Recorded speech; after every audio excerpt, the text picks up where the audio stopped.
I'm using 10-foot pressure treated 2x4s, 3 for each section.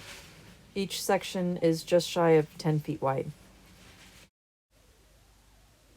I'm attaching each 2x4 by toe nailing in 3-inch deck screws using my torque bit and my driver.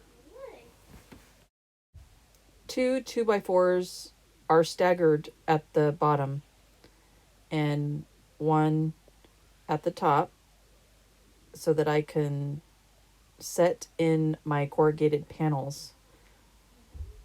They sit on top of the very bottom 2x4, and I screw them in to the other two that they lay flat against.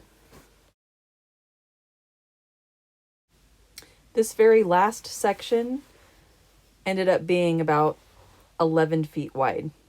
So I had to go back to Home Depot and buy 12-foot 2x4s. Sometimes not everything pans out exactly like you planned, but I made it work. And I'm almost done. I just have to trim off the top of the posts. Stay tuned for more. Like and subscribe. Thanks for watching.